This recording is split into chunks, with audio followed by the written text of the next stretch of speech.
Presenting the classics of Sam P. Chaladurai. Sam P. Chaladurai அவர்களின் போதனை களஞ்சியத்திலிருந்து.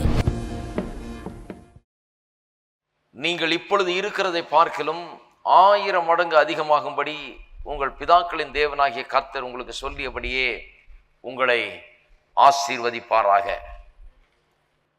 உங்களை 1000 மடங்கு அவர் அதிகமாக்குவார். எப்படி அதிகமாக்குவாராம்? உன்னுடைய ஆவியிலே என்று சொன்னால் கர்த்தர் அறிகிற அறிவிலே, வெளிப்பாட்டிலே, ஞானத்திலே உன்னை 1000 மடங்கு கர்த்தர் உன்னை அதிகமாக்குவார். ஏனென்றால் அதிகமாக்குகிறது என்பது கர்த்தருடைய எல்லா காரியங்களிலும் இருக்கிறது. இது ஒரு வாக்குத்தத்தம் போல இங்கே வாசிக்கிறோம். ஆனால் அநேக இடங்களில் சில காரியங்கள் கர்த்தருடைய ஆசீர்வாதத்தை குறித்து சொல்லும்போது ஒரு பிரமாணம் போல சொல்லப்பட்டிருக்கிறது. நாம் திருப்போம் நீதிமொழிகள் 3ஆம் அதிகாரம். நீதிமொழிகள் 3ஆம் அதிகாரம் 9-10. உன் பொருளாலும் உன் எல்லா விளைவின் முதற் பலனாலும் கர்த்தரை கனம் பண்ணு, அப்பொழுது உன் களஞ்சியங்கள் பூரணமாய் நிரம்பும், உன் ஆலைகளில் திராட்சரசம் புரண்டோடும். இப்ப பாருங்க, ஒரு காரியத்தை புரிந்து கொள்ள வேண்டும். there is a law of increase. கர்த்தர் நம்ம அதிகமாக்குவார், வர்த்திக்க பண்ணுவார், இப்படி எல்லாம் சொல்லி இருக்கு பாருங்க. இதுக்கு ஒரு பிரமாணமே இருக்குது. இப்படி பண்ணினா இப்படி அதிகரிப்பாய், இதை செய்தி என்றால் நீ பெருகுவாய், இப்படி செய்தால் நீ அதிகமாவாய் இந்த விதத்துல அப்படின்னு சொல்லி ஒரு பிரமாணமே இருக்குது. நிச்சயமா அது ஒரு பிரமாணத்தை போல வேலை செய்கிறது. பிரமாணம் என்று சொன்னால் என்ன? பிரமாணம்னா பெரியவருக்கும் வேலை செய்யுது, சின்னவருக்கும் வேலை செய்கிறது, உங்களுக்கும் வேலை செய்யும், உங்க பிள்ளைக்கும் வேலை செய்யும். அதான் பிரமாணம். பிரமாணம் என்று சொன்னால் எப்பேற்பட்ட நிலையில யாரா இருந்தாலும் சரி அவர்களுக்கு அது வேலை செய்யும். ஒவ்வொரு முறையும் அது வேலை செய்தே ஆகும். அதுதான் பிரமாணம். இப்படி பண்ணா அப்படி நடக்குங்கிறது ஒரு பிரமாணம். பாருங்க, புவியீர்ப்பு பிரமாணத்தை பற்றி நான் சொல்றேன். மேலேருந்து குதிச்சா ஆபத்துங்கிறது வெறும் அறிவு வந்தவங்களுக்கு மட்டும் இல்லை. சிலர் சொல்லலாம் அது சின்ன பச்சளம் குழந்தைங்க, ஒண்ணுமே தெரியாது, ஒண்ணுமே தெரியலனா கூட அந்த பிரமாணம் வேலை செய்யும். அவ்வளவுதான், குதிச்சா போச்சு. ஒண்ணுமே தெரியாத குழந்தையாச்சே, ஒண்ணுமே தெரியலனா கூட அந்த பிரமாணம் வேலை செய்து கொண்டுதான் இருக்கிறது. பெரியவர்களுக்கும் வேலை செய்யறது, சிறியவர்களுக்கும் வேலை செய்யறது தான் பிரமாணம். இங்க ஒரு பிரமாணம் போல சொல்லுது பாருங்க. என்ன சொல்லி இருக்குது? உன் பொருளாலும் எல்லா விளைவின் முதற் பலனாலும் கர்த்தரை கனம் பண்ணு, அப்பொழுது உன் களஞ்சியங்கள் பூரணமாய். நல்லா கவனிக்கணும், வார்த்தைகள் எப்படி போடப்பட்டிருக்கிறது. கர்த்தரை கனம் பண்ணு, எல்லா பொருளாலும் முதற் பலனாலும் கர்த்தரை கனம் பண்ணு, அப்பொழுது உன் களஞ்சியங்கள் நிரம்புகிறதுக்கு ஒரு வாய்ப்பு இருக்கலாம் அப்படின்னு சொல்லல. உன் ஆலைகள் கொஞ்சம் அதிகமா திராட்சை ரசம் அங்க நிறையலாம், ஒருவேளை பை சான்ஸ் ஒருவேளை அப்படி நடக்கலாம் அப்படின்னு சொல்லல. இதை பண்ணு, அப்பொழுது அது ஆகும். அதான் பிரமாணம். இருக்கீங்களா? இதை பண்ணு, அப்பொழுது அது நடக்கும். தவறவே தவறா. சின்னவர் பண்ணாலும் சரி, பெரியவர் பண்ணாலும் சரி, படித்தவர் பண்ணாலும் சரி, படிக்காதவர் பண்ணாலும் சரி, தாழ்ந்தவர் பண்ணாலும் சரி, உயர்ந்தவர் பண்ணாலும் சரி, யார் பண்ணாலும் சரி, இதை பண்ணா அது நடக்குங்கிறது ஒரு பிரமாணம். பாருங்க, இப்படி பண்ணு அப்ப இப்படி நடக்கும். அநேக வசனங்கள் வேத வசனத்துல வாசிக்கும் போது அதை பார்க்கணும். தேவனுடைய வார்த்தை ஒரு பிரமாணம் போல இருக்கு பாருங்க. இப்படிதான் நமக்கு முன்னால வைக்கப்படுகிறது கர்த்தருடைய வார்த்தை. இதை செய், அது அப்பொழுது இப்படி நடக்கும், இதை செய், அப்பொழுது இப்படி நடக்கும். அப்படி சொல்லப்பட்டிருக்கும் போது நாம் அப்படி செய்யாவிட்டால் நாம் தலையில நன்னாலும் அந்த பிரமாணத்தை மாற்ற முடியாது. அது நம்முடைய வாழ்க்கையில நடக்க முடியாது, அது வாய்க்க முடியாது, அந்த பிரமாணத்தின்படி ஆக முடியாது. இந்த பிரமாணத்தின்படி காரியங்கள் ஆக வேண்டும் என்றால் அந்த பிரமாணத்தின்படி கிரியை செய்ய வேண்டும். பெருகினவர்கள் எல்லாரையும் பார்த்தீர்கள் என்று சொன்னால், you look at people who have increased, பெரிய விதத்தில் பெருகினவர்கள், பலுகி பெருகி 1000 மடங்கு பெருகின ஆட்களை பார்ப்பீர்கள். உலகத்தில் பார்த்தீர்கள் என்றால் ஒரு காரியத்தை நீங்கள் திட்டவட்டமாக விளங்கலாம். அவர்கள் இப்படி இந்த லாஸ் ஆஃப் இன்க்ரீஸை தங்களுடைய வாழ்க்கையிலே அமல்படுத்தி இருக்கிறார்கள். இந்த பெருக்கத்தின் பிரமாணங்களை தங்களுடைய வாழ்க்கையிலே வைத்து அதன்படி செயல்பட்டு இருக்கிறார்கள். ஆகவேதான் பெருக்கம். எல்லாரோட இவங்க ஜாஸ்தி கண்ணீர் விட்டுருக்காங்கல்ல. நம்ம சில நேரத்தில் கண்ணீர் விடுறோம். ஏன்னா நம்ம பிரச்சனை எல்லாம் யார்கிட்ட சொல்றது? ஆண்டவர்கிட்ட சொல்றோம் சில நேரத்தில். சரி, பரவாயில்ல, அதெல்லாம் ஒண்ணும் கிடையாது. பாருங்க, இவர் எல்லாரை விட நெடுமுழங்கால நின்னார், அப்படி கிடையாது. நெடுமுழங்கால நிக்கலாம், கர்த்தரை ஆராதிக்கலாம், ஸ்தோத்தரிக்கலாம். ஓகே, எதனால ஒரு மனுஷன் பெருகுகிறான், எதனால அவன் ஆசீர்வதிக்கப்படுகிறான், எதனால அப்பேற்பட்ட இயற்கைக்கு மேலான ஒரு ஆசீர்வாதம் பெருக்கம் அவனுடைய வாழ்க்கையில காலப்படுது பார்த்தீங்கன்னா, யார வேணா எடுத்து பாருங்க, பலத்த பெருக்கம் அவருடைய வாழ்க்கையில் இருக்குமானால் ஒரு காரியம் அவங்களோட வாழ்க்கையில் இருக்கணும். அது என்னவென்றால் பெருக்கத்தின் பிரமாணத்தை அவர்கள் கடைபிடிக்கிறார்கள், ஆகவேதான் பெருக்கம் உண்டாயிருக்கிறது. பெருக்கத்தின் பிரமாணத்தின்படி நடந்து கொள்கிறார்கள், ஆகவேதான் பெருக்கம் அங்கே இருக்கிறது. அப்ப பெருக்கத்தின் பிரமாணத்தை அறிந்து கொள்றதுலயே பெரிய சந்தோஷம் இருக்கணும். இருக்கீங்களா? எத்தனை பேர் சந்தோஷமா இருக்கீங்க? இப்படிப்பட்ட காரியங்கள்லாம் நான் கேட்ட போது எனக்கு உள்ள ஒரு பெரிய சந்தோஷம். You must get excited about the truth. இந்த சத்தியத்தை குறித்து உற்சாகம் அடைய வேண்டும்.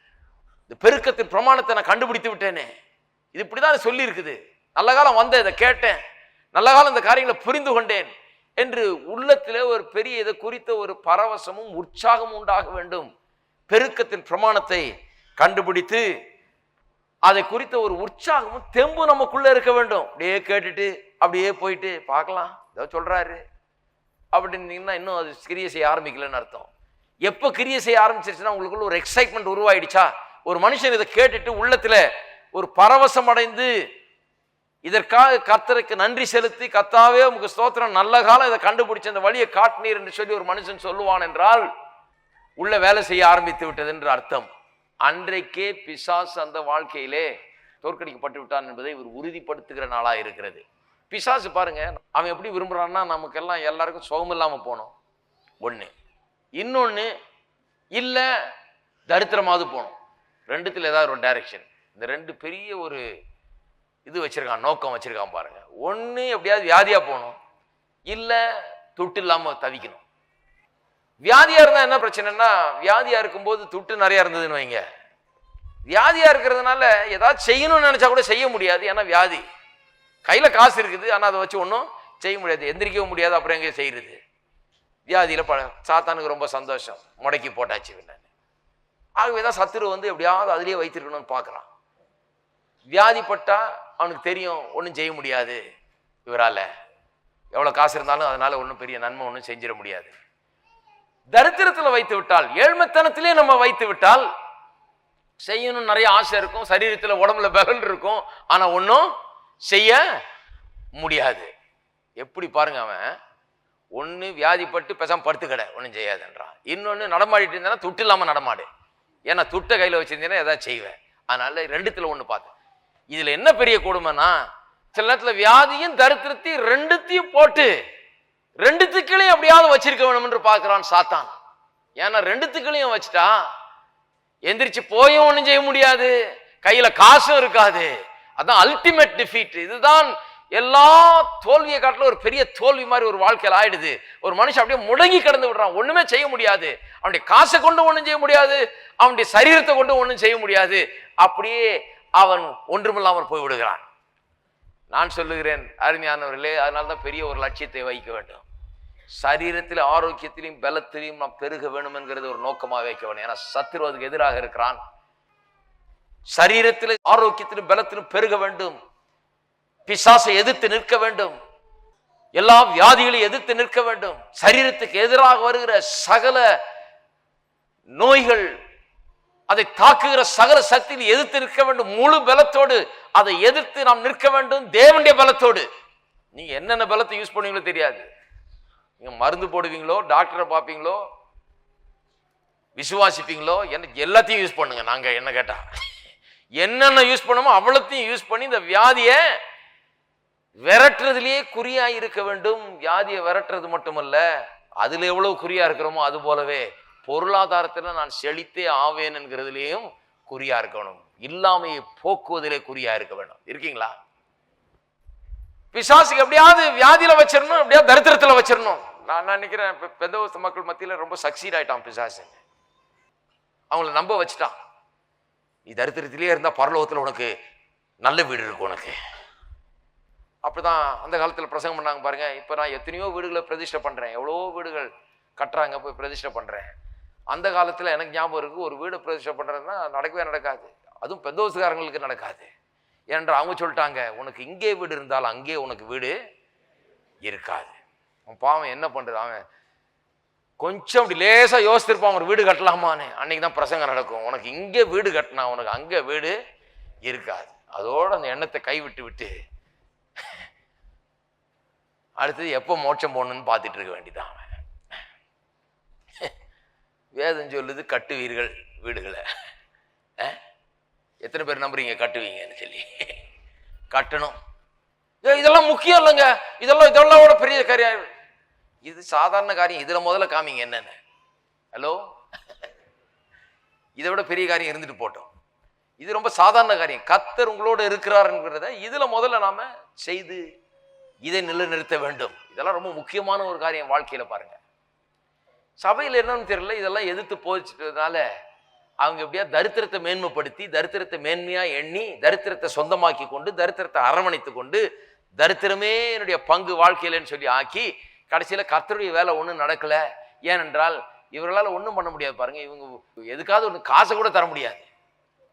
அந்த விதத்தில் இருக்காங்க. ஒன்னே ஒண்ணுதான் பண்ண முடியும், அல்லே லுயா அப்படின்னு. அதனால தான் சொல்றாங்களா, 3 அல்லேலியா போடு, போ, ஸ்தோத்திரம், போயிட்டு வா. இதை நான் ஏதோ வேடிக்கையாக சொல்றேன்னு நினைக்காதீங்க, உண்மை நிலைமையை சொல்றேன். அப்படி சொன்னாதான் விளங்கும், அதனால தான் சொல்றேன். சில நேரத்தில் இல்லைன்னா அப்படியே சாப்பிட்டா நம்ம ஏதோ மேற்பூச்சி அப்படியே தடவி கொடுத்து பேசினா விளங்க மாட்டேன்னு சிலருக்கு. எவ்வளவு பெரிய ஒரு தீமை பாருங்க. நான் அதை எதிர்க்கிறேன்.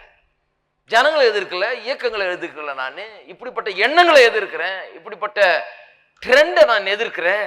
அது சரி கிடையாது, அது தேவனுடைய நாமத்துக்கு மகிமை கிடையாது. ஜனங்களை அப்படி கீழ்ப்படுத்தி வைத்திருப்பது, ஒன்றுமில்லாமல் ஆக்குவது தேவனுடைய சித்தம் கிடையாது. பெருக்கத்தை போதிக்க வேண்டும். அதனால போதித்துக் கொண்டிருக்கிறேன். கவனிக்கிறீங்களா? எத்தனை பேர் விசுவாசிக்கிறீங்க வாழ்க்கையில பெருக்கம் உண்டாகும் என்று சொல்லி? பெருக்கம் தேவனுடைய சித்தம். எல்லாரும் சொல்லுவோம், பெருக்கம் தேவனுடைய சித்தம். நானும் என் பிள்ளைகளும் என் பிள்ளைகளின் பிள்ளைகளும் சந்ததி சந்ததியாக பலுகி பெருகி வளர வேண்டும் என்பது தேவனுடைய சித்தமாயிருக்கிறது. சாதாரண வளர்ச்சி அல்ல, அபூர்வமான வளர்ச்சி. 1000 மடங்கு நான் பெருக வேண்டும். என் தேவனுடைய உள்ளம் அதை விரும்புகிறது. அது தேவனுடைய நோக்கமாயிருக்கிறது. தேவனுடைய உள்ளத்தை நீங்கள் எண்ணி பார்க்க வேண்டும். இந்த பிள்ளைங்க வந்திருக்கிறீங்க, இங்கேருந்து போறதுக்கு முன்னால கர்த்தருடைய உள்ளத்தை கொஞ்சம் எண்ணி பார்க்க வேண்டும். அருமையானவர்களே, எதுக்கு இங்க வந்தோம்? கர்த்தர் எப்படிப்பட்டவர்? உபதேசம் கேட்டு போவர்ல. கர்த்தர் எப்படிப்பட்டவர்? எல்லா உபதேசங்களும் கர்த்தர் எப்படிப்பட்டவர் என்பதை விளக்குகிறதா இருக்கிறது. கர்த்தர் எப்படிப்பட்டவர் என்பதை எண்ணுங்கள்.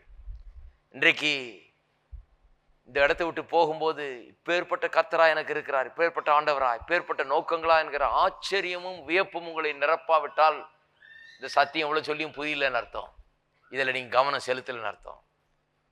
இங்கிருந்து போகும்போது இன்றைக்கு வழியெல்லாம் ஆண்டவர் துதித்து கொண்டே போகணும். ஏனென்று சொன்னால் இன்னைக்கு என் நிலைமை ஏதோ ஒரு மாதிரி இருக்கலாம், கஷ்ட நிலைமையா இருக்கலாம். ஆனால் எனக்கு 1000 மடங்கு பெருக்கத்தை கர்த்தர் நோக்கமாய் வைத்திருக்கிறார். ஆதாம கர்த்தர் ஆசீர்வதிச்சார் இல்லையா? பலுகி பெருகி பூமியை நிரப்பு, எல்லாவற்றிலையும் பலுகி பெருகு, ஆண்டுகொள், எல்லாத்துக்கும் மேல இரு நீ அப்படின்னு சொல்லி ஆசீர்வதித்தார் இல்லையா? எல்லாத்துக்கும் எஜமானா இருந்து சொல்லி ஆசீர்வதித்தாரே. அப்ப என்னையும் ஆசீர்வதித்தார். இருக்கீங்களா? இது வழங்குறது தான் ரொம்ப கஷ்டம் கிறிஸ்தவர்களுக்கு. ஏன்னு சொன்ன வேதம் சொல்லுது, ஆதாமுக்குள்ள நான் இருந்தேனா. ஆதாமுக்குள்ள எல்லாருமே இருந்தோம். எல்லா மனுஷரும் எங்க இருந்தோம்? ஆதாம்ல இருந்து தான் வந்தோம். ஆதாமுக்குள்ள எல்லா மனிதர்களும் இருந்தோம். அப்ப கர்த்தர் ஆதாம் மேல கையை வச்சு என்னைக்கு ஆசீர்வதிச்சாரோ அன்னைக்கு நானும் அதுக்குள்ளேயே தான் இருந்தேன். அந்த ஆசீர்வாதத்தை அப்படியே வாங்கி கொண்டேன். அன்னைக்கு வாங்கினது மட்டுமல்ல, பிறகு ஆபிரகாமை கர்த்தர் ஆசீர்வதித்த போது, உன்னை ஆசீர்வதிப்பேன் என்று சொல்லி, ஆசீர்வாதமாக வைப்பேன் என்று சொல்லி அவன் ஆசீர்வதித்த போது, விசுவாசிகளின் தகப்பனாய் இருக்கிற அந்த ஆபிரகாமுக்குள்ள நான் இருந்தேன். வேதம் சொல்லுது அப்படிலாம் நடக்குதுன்னு. ஆபிரகாம் தசமபாகம் கொடுத்த போது வேதம் சொல்லுது, லேவியும் தசமபாகம் கொடுத்தானா. எப்படி கொடுத்தான்? அவன் பிறக்கவே இல்லையே. எத்தனையோ நூற்றாண்டுகளுக்கு பிறகு பிறந்தான் அவன். ஆபிரகாம் செத்து எத்தனையோ 100 ஆண்டுகளுக்கு பிறகு லேவியன் பிறந்தான். எப்படி அவனுக்கு தசமபாகம் கொடுத்தானா? சொல்றாரு, அவன் கொடுக்கும்போது இவன் அவனுக்குள்ள இருந்தான் வேதம் சொல்லுது. வேத விளக்கத்தை சொல்றேன் உங்களுக்கு. ஆபிரகாம் மெல்கிசேதேக்கு தசமபாகம் கொடுத்த போது இவன் அவனுக்குள்ள இருந்தானா, ஆனால் இவன் கொடுத்த மாதிரி ஆகி போச்சு. இருக்கீங்களா? ஒரு கதை சொல்லியிருக்கேன்னு நினைக்கிறேன். எங்க அப்பா சின்ன வயசுல பிரசங்கம் பண்ணும்போது, ரொம்ப வாலிபமா 17 வயசுல ஆரம்பிச்சாரு பாருங்க. நல்லா பிரசங்கம் பண்ணுவாரு, ஆனா யாரும் கவனிக்க மாட்டேங்கிறான். ஏன்னா சின்ன பையன் என்ன பிரசங்கம் பண்றது அப்படிங்கிற ஜனங்களுக்கு இதெல்லாம் சின்ன பசங்க பண்ற பிரசங்கம் அப்படிங்கிற மாதிரி அலட்சியம் பண்ணாங்களாம். அப்போ அவர் ஜெபம் பண்ணார், ஆண்டவரே எனக்கு வழுக்கு மண்டையை தாரும், நல்ல ஒரு தொந்தியை தாரும், எனக்கு எப்படியாவது அந்த ஜனங்க பார்த்து என்ன மதிக்கிற மாதிரி பிரசங்கம் பண்ணும்போது யாரும் கேட்க மாட்டேங்கிறான். ஆகவே எனக்கு நல்ல ஒரு தொந்தியும் வழுக்கு மண்டியை தாரன்னு ஜெபம் பண்ணாராம். அப்படியே ஆண்டவர் தந்தார்.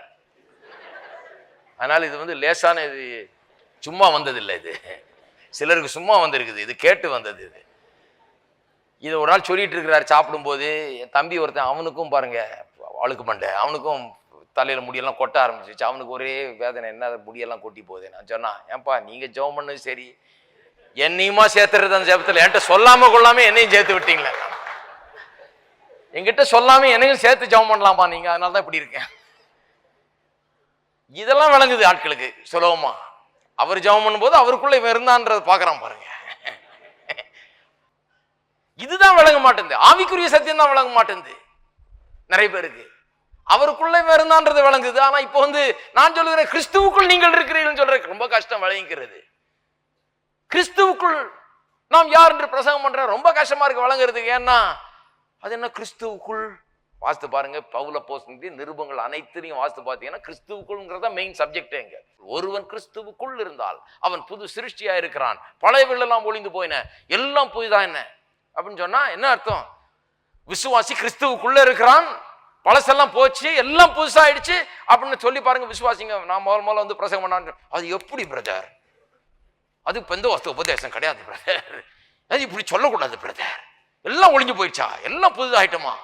அப்படிதான் சொல்லி இருக்கு பிரதர். 2 கொரிந்தியர் 5:17 ஒருவன் கிறிஸ்துவுக்குள்ள இருந்தால் அவன் புது சிருஷ்டியா இருக்கிறான், பழையவர்கள் ஒளிந்து போயின, எல்லாம் புதிதாயின, எல்லாம் புதிதாயின. நான் அதை விசுவாசிக்க ஆரம்பித்தேன். நான் கிறிஸ்துவுக்குள்ள இருக்கிறேன்.